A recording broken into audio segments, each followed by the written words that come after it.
impeccable. Bonjour et bienvenue dans Tonnerre impeccable, le podcast JDR semi-chaotique consacré à Warhammer. Et aujourd'hui, nous allons parler d'un sujet qui m'a été suggéré sur le Discord, le serveur Discord de la caravane bretonnienne, qui tourne aussi autour de Warhammer.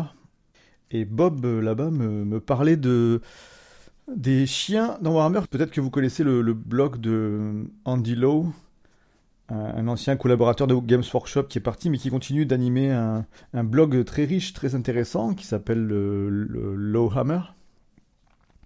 Et récemment, en fait, il a fait des billets qui donnent des informations sur comment gérer avec des stats et tout, de manière très intéressante. Certains animaux, les chats, les chiens, les chevaux, etc. C'est un blog qui, globalement, contient beaucoup d'aides de jeu gratuites et sympas, en anglais, mais Bob, en tant que MJ, on a fait une traduction pour ces joueurs qui nous a partagé.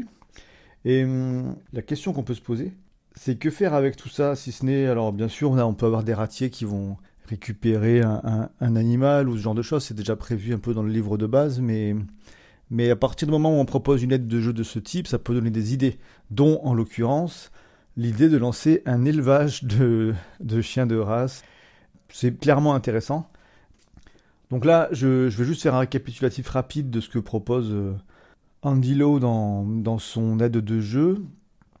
Il fait un listing de 8 catégories de chiens. On peut appeler ça des classes, puisqu'après il y a des profils de carrière comme pour les classes de personnages joueurs. C'est ça qui est intéressant. On peut vraiment calculer ce que le chien va gagner en CC, en force, etc. Donc on a les chiens de berger, les chiens de chasse plutôt à dominante pisteur, les chiens de chasse qui sont vraiment pour la récupération, la chasse à proprement parler, attraper les proies.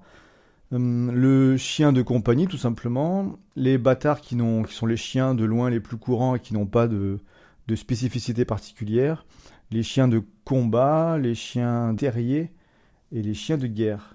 Les chiens de combat et les chiens de guerre étant distincts dans le sens où ce qu'on appelle chien de combat, là, c'est plutôt pour les trucs du type... combat clandestin, ou bon, selon les lois de la région, c'est pas forcément clandestin, mais enfin, vous imaginez l'équivalent de ce qu'on peut trouver dans certains coins de notre monde avec des pitbulls ou des coqs, alors que les chiens de guerre, s'ils sont aussi dressés pour le combat, à l'instar des destriers chez les chevaux, ils sont habitués au vacarme et à des conditions encore plus difficiles. Et ils peuvent être habitués aussi à porter des armures. Donc, on a déjà une bonne série de chiens possibles. Cette aide ne s'attarde pas tellement sur les noms de races, et là on peut tout à fait soit s'inspirer du monde réel, soit les faire dévier un petit peu, mais je vais pas trop m'attarder là-dessus. Je suis ni connaisseur, ni pour l'instant très renseigné. Par contre, tout ça m'a poussé à aller chercher un livre que j'ai acheté il y a quelques temps. Je savais qu'un jour il me serait utile. Ça s'appelle Le Guide du chasseur aux chiens d'arrêt. Et en fait, c'est dans les éditions Lacour, Lacour. C'est quelque chose que j'ai acheté en Lozère. Il n'y a que là-bas que j'ai vu cette maison d'édition vendre ces choses. Je crois que ça vient peut-être de l'Aveyron, par contre, de Rodez, mais je ne suis pas très sûr. En tout cas, c'est un livre qui a été édité en 2003, mais qui est la réimpression d'un texte... de leur propre dire, devenu introuvable. L'idée, en fait, c'est que on voit tout de suite que ça ressemble à des vieux textes, et d'ailleurs, le guide du chasseur aux chiens d'arrêt, par Ferdinand, probablement, Casassol, était édité dans une maison d'édition qui était toujours Lacour, en fait. Ah oui, en fait, c'est une maison d'édition qui est restée active depuis très longtemps, et qui est éditée depuis 1791. Et en fait, ce qui est réimprimé ressemble à ces trésors qu'on peut trouver sur le site, par exemple, de la BNF, Gallica, où on peut dégoter des PDF qui ne sont rien d'autre que des scans de livres qui datent du... Il y a toutes sortes de siècles, mais je pense qu'on peut en trouver pas mal qui datent du 18e jusqu'au 20e. Après, si on remonte plus loin, c'est plus compliqué, mais... voilà, donc, c'est réimprimé tel quel... avec un français qui, pour le coup, là, on n'est pas sur un livre très très ancien. J'ai pas la date de publication de la première version, mais en tout cas, je vous encourage à aller voir sur Gallica, BNF, Bibliothèque nationale de France. Vous tapez un mot-clé, vous allez pouvoir trouver plein de de ressources. Ça peut être des images, des gravures, ça peut être parfois les documents sonores quand on cherche des choses plus récentes. Mais en tout cas, vous trouverez souvent des vieux livres qui peuvent vraiment servir d'inspiration pour du jeu de rôle. Et celui-ci, donc, parlant de la chasse, il parle forcément des chiens. Alors, il y a un chapitre assez court sur les qualités du chien, avec des petites citations un peu partout. Enfin, soit des citations avec la personne qui l'aurait dite, qui est mentionnée après, comme d'hab, ou sinon des petites phrases comme ça, écrites en petit, on ne sait pas trop qui l'a dit. Et là, il y a un truc qui fait presque penser aux inconnus. Ce chapitre commence par « Le bon chasseur fait le bon chien ». Alors, on peut en supposer que le mauvais chasseur fait le mauvais chien, mais c'est pas précisé. Ceci dit, bon, ça parle du caractère du chien, ça parle de son intelligence, ça parle de son flair, de ses qualités physiques. Là, bon, forcément, sur les 8 classes de chiens qu'on avait vues au début, je me rapproche de 2 d'entre elles qui sont liées à la chasse, mais ça peut donner des idées pour les autres sans doute. On a un chapitre aussi qui cite des apophthegmes d'éducation, bien sûr, évidemment. Bon, les apophthegmes étant des dictons, des maximes. Plus seront... Ouais, c'est ça. Hein. Là, c'est une citation au type ancien français. Là. Plus seront ensemble le chien et le maître, plus se connoîtront. Et c'est un chapitre qui explique en substance que, tout simplement, c'est en passant beaucoup de temps avec son animal qu'on va être bien obéi de lui, qu'on va bien le comprendre, et que lui va bien nous comprendre aussi. Ce qui n'empêche pas qu'on peut imaginer une activité d'élevage de chiens avec un PNJ qu'une équipe de PJ pourrait embaucher pour s'occuper de ça. Et eux viendraient parfois soit récupérer un chien particulièrement fameux, soit récupérer simplement des bénéfices là-dessus. Mais on reste dans l'idée quand même que pour des chiens qui ont des rôles bien spécifiques, qui demandent une compréhension fine de ce que demandent les humains, ça peut être pas mal de le connaître depuis tout petit et de le garder à soi. Donc dans les apophthegmes, on trouve des phrases du type « Retenez toujours votre chien à la tâche », qui est suivi par l'explication suivante « Il ne doit être mis en liberté qu'au moment de la chasse ». Mais enfin là, forcément, c'est moins utile dans le cadre d'une équipe qui voyage. Tout dépend si on considère que l'équipe a fait l'acquisition d'un lieu fixe dans lequel les chiens restent tout le temps entre eux, ou si on va se contenter d'un ou deux chiens qui suivent l'équipe dans ses voyages. Un chapitre parle ensuite de programme cinégétique. Bon, pour ciné, on reconnaît la racine grecque liée au chien, bien sûr. Et en fait, bon, il y a quelques indications générales du type le chien ne doit pas trop s'éloigner du chasseur, il doit marcher doucement. Il doit pister en zigzag.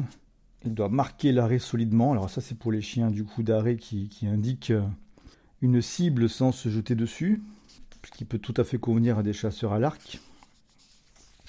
Mais là-dessus, bon, comme c'est très spécifique, encore une fois, à la chasse, je ne vais pas rester tout le temps là-dessus. Mais ce qui m'a marqué, c'est aussi un chapitre sur les remèdes pour le chien, enfin, les maladies et les remèdes. Ça parle de morsures de vipères, mais surtout de maladies diverses, mais de la rage. Et c'est intéressant. Alors d'une part, le livre est assez ancien pour qu'on n'ait pas trop d'idées très claires sur ce qu'est la rage, même si elle fait déjà évidemment très peur. Mais il y a les signes avant-coureurs en fait qui sont intéressants. On nous dit il y a 2 périodes, la période initiale et la période finale. Dans les premiers temps de l'incubation rabique, le chien devient sombre et se cache dans les coins les plus obscurs. Il ne répond qu'avec peine et avec regret à l'appel de son maître. Crispé sur lui-même, il tient sa tête cachée entre sa poitrine et ses pattes de devant. Bientôt, à cette sauvagerie inusitée se joignent une inquiétude et une agitation extraordinaire et continuelle. L'animal est sans cesse en mouvement, puis vient le délire rabique caractérisé par des mouvements étrangers qui dénotent que l'animal voit des objets et entend des sons qui n'existent pas. Donc là, on dit qu'il peut mordre des mouches imaginaires, se jeter en l'air, etc. Et puis que petit à petit, il va perdre l'appétit. Enfin, en tout cas, l'appétit se modifie, les aliments n'ont plus aucun attrait. C'est le besoin de mordre qui assouvit ses pulsions. Il devient insensible à la douleur, même si on lui donne des coups, etc. Il devient furieux à l'aspect d'un autre chien. Son aboiement est étrange et remarquable dans son timbre et dans son mode. Au lieu d'éclater avec sa sonorité normale, il est rauque, voilé, plus bas de ton. et à un premier aboiement fait à pleine gueule succède immédiatement une série de 3 ou 4 hurlements décroissants qui partent du fond de sa gorge. C'est quelque chose qui peut être assez difficile à vivre pour quelqu'un qui a un chien depuis un moment, qui constate cette maladie. Alors même si... Est-ce qu'un PJ saurait reconnaître la rage à ce moment-là? Ça dépend de sa connaissance ou des gens qui pourraient le conseiller. Mais il est évident que dans ce genre de cas, malheureusement, il n'y a pas véritablement de remède. Enfin, il y a des croyances dans des remèdes à l'époque, mais je ne pense pas que ça ait marché, à moins d'agir très vite. On nous dit... donc bien sûr, bon, à la fin, il meurt avec furie tout ce qu'il peut atteindre, et la rage est contagieuse même pour l'homme et mortelle, donc voilà. Jusqu'à ce que l'animal soit paralysé et meure. Et donc on dit que la séquestration de l'animal est la première précaution à prendre. Le seul remède est la cautérisation immédiate par le fer rouge ou par des caustiques énergiques sur la blessure pour arrêter l'inoculation du virus en détruisant les tissus. Donc peut-être, bon, alors ça, je ne saurais pas... En tout cas, ça peut au moins être un remède testé par les gens dans le vieux monde. Donc il y a une partie sur l'empoisonnement, les morsures de serpents, etc. Mais je vais pas m'attarder là-dessus. Et le reste parle de la chasse en général pour les chiens. Pour les chiens, je vais arrêter là. Il y avait quand même un passage qui parlait des... C'était au moment où on parle du lien entre le chien et son maître. Il y a une nouvelle classe en fait de chiens qui est suggérée, qui n'est pas forcément dans ce qu'a fait Alan Lowe, mais qu'on pourrait rajouter. Assez proche des chiens de chasse qu'on a mentionnés, mais c'est le chien du braconnier. Je lis cette phrase. Mais c'est le chien du braconnier surtout qui saisit admirablement au passage et à un simple mouvement de lèvres les sons sifflants ou les mots à peine articulés de ce maître silencieux et invisible, agissant toujours dans l'ombre, à l'affût aussi de la remarque du garde champêtre. Donc là, on a un chien qui est habitué à se cacher des hommes qui ne sont pas son maître et qui est capable de comprendre le moindre de ses gestes ou de ses bruits. Donc, bon, les forêts sont vastes dans l'Empire. Donc on peut supposer que ça reste utile si un terrain de chasse réservé à une certaine noblesse contient des bêtes qui peuvent intéresser un braconnier.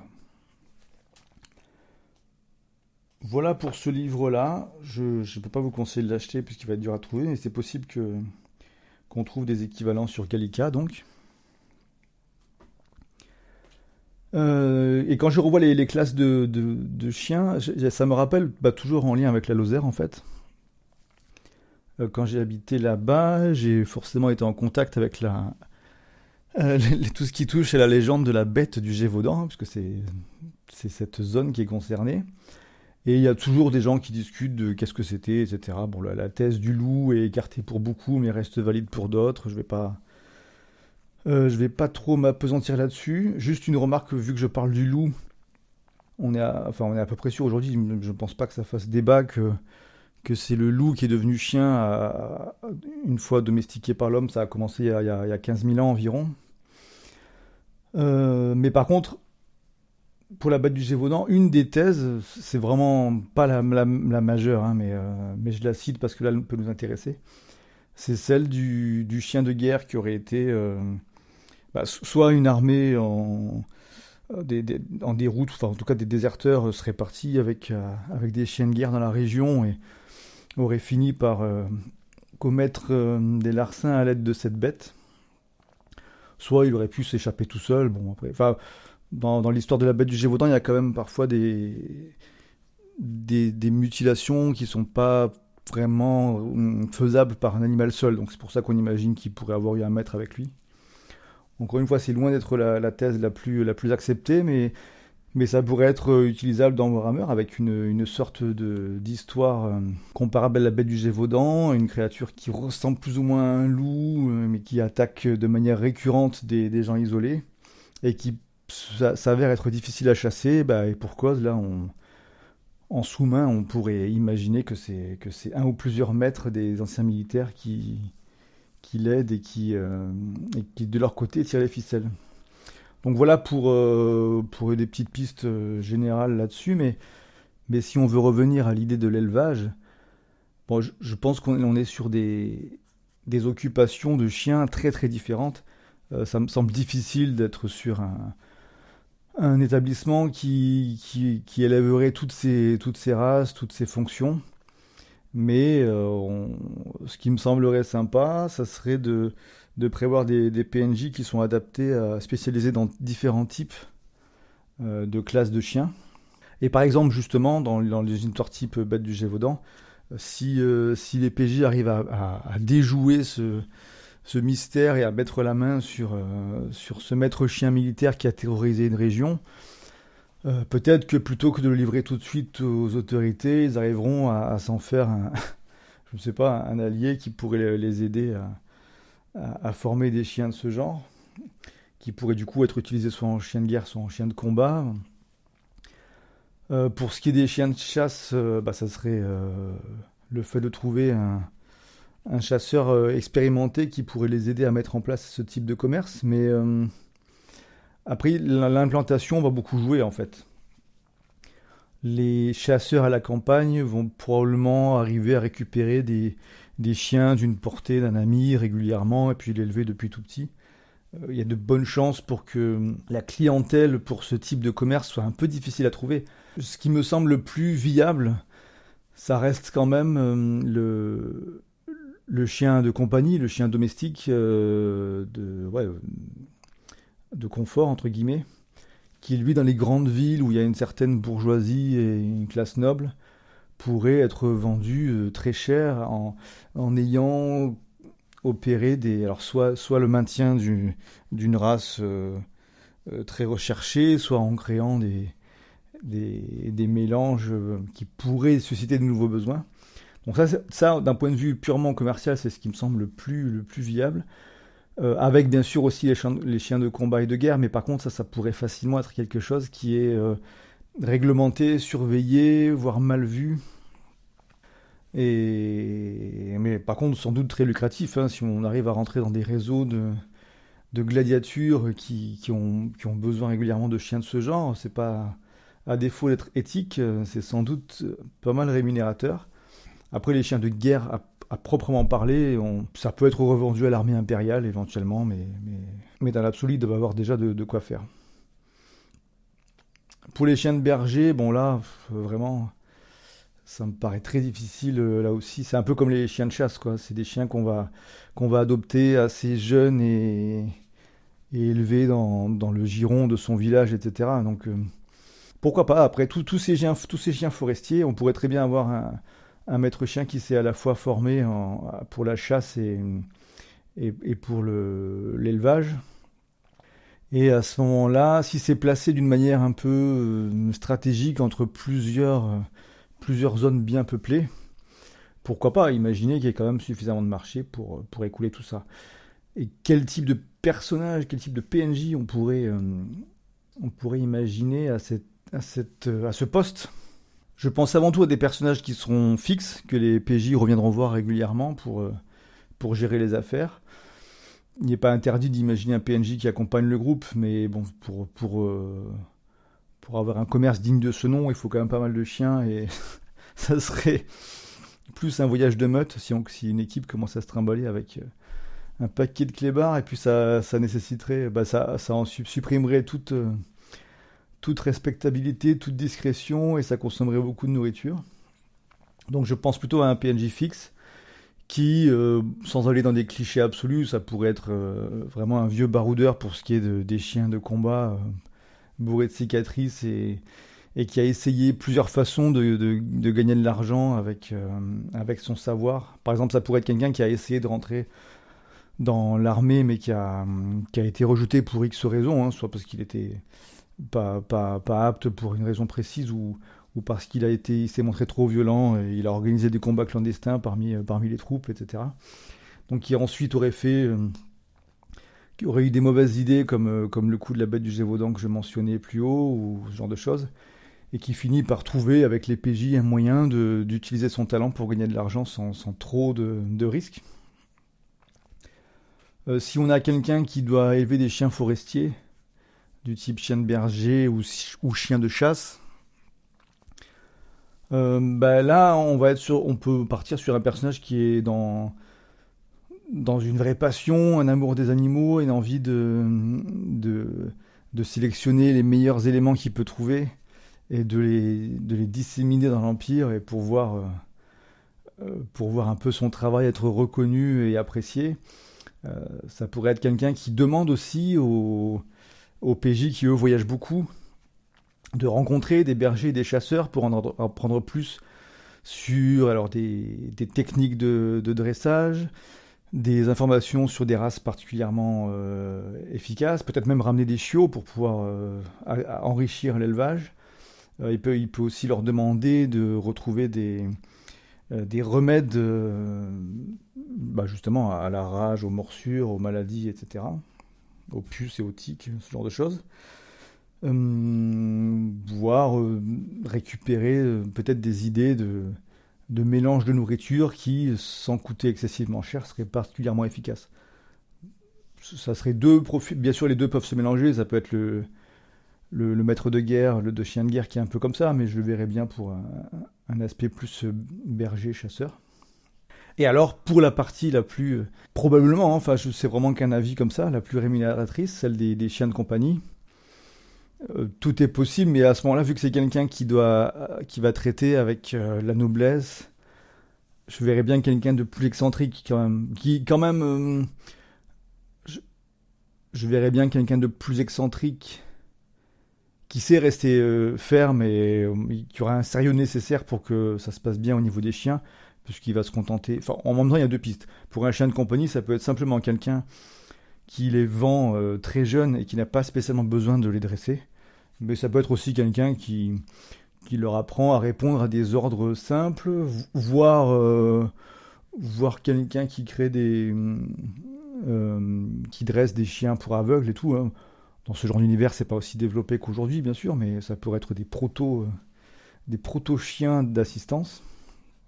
Donc on peut passer sur plusieurs pistes pour ce PNJ-là. Il peut soit être purement un commercial qui sait juste donner des croquettes et caresser un peu des chiots et basta, et qui aura surtout des compétences sociales pour se faire recommander par tous les clients qui sont prêts à mettre des couronnes et des couronnes dans des chiens magnifiques. Il pourrait même participer à organiser, à essayer de lancer des concours en fait de beauté ou de chemin d'obstacles pour des chiens de ce type. Je pense que c'est plus sympa si ça n'existe pas au début et que l'équipe de PJ peut avoir le plaisir de voir leur PNJ avec leur aide lancer ce genre de choses. Parce que là encore, ça pourrait être sujet à des quêtes, quoi. Ils pourraient leur demander d'intercéder auprès de tels propriétaires de terrain ou d'autres chiens pour organiser des premières épreuves, courses et compagnie. Je dis courses rapidement, mais en vrai, ça n'a pas trop été mentionné parce que c'est pas typiquement un chien de PJ, mais si on part sur des élevages comme ça, on pourrait très bien aussi imaginer des lévriers et des organisations de courses, quoi.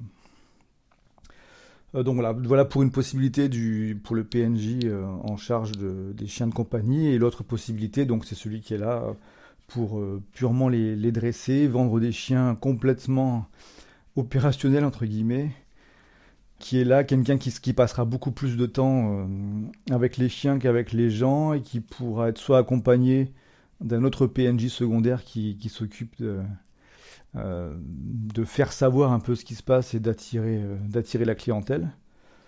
Soit c'est quelqu'un de suffisamment respectable et respecté que malgré son côté taciturne avec les humains, les gens s'arrachent le moindre rendez-vous avec lui. Ça pourrait être quelqu'un qui se fait très rare et qui ne veut voir quasiment personne. Et même les gens nobles, très fortunés, ont l'impression d'avoir une faveur de sa part quand ils arrivent à lui parler plus de 5 minutes. Et donc ça pourrait être quelqu'un qui a même des sortes, pas des tics, mais des préférences, enfin comment dire, qui refuserait de vendre certains chiens à certaines personnes, estimant qu'elles ne les méritent pas. Je pense que ça peut être drôle d'avoir un personnage comme ça qui se fiche complètement des apparats du monde, qui est quand même bien content de gagner de l'argent, parce que ça lui permet à la fois de faire marcher l'affaire et de mieux vivre lui et de mieux faire vivre ses chiens. Et voilà pour la question des chiens, qui n'est certes pas épuisée, hein, mais c'est ce qui me vient en quelques minutes à ce sujet. Ça m'intéresserait de faire jouer ça, mais ça dépend beaucoup. C'est pas quelque chose que je vais forcer, ça dépend beaucoup des PJ que j'aurai dans mes prochaines tables. Mais clairement, essayer de jouer de manière un peu plus sympa à ce genre d'animaux de compagnie, ça peut être cool.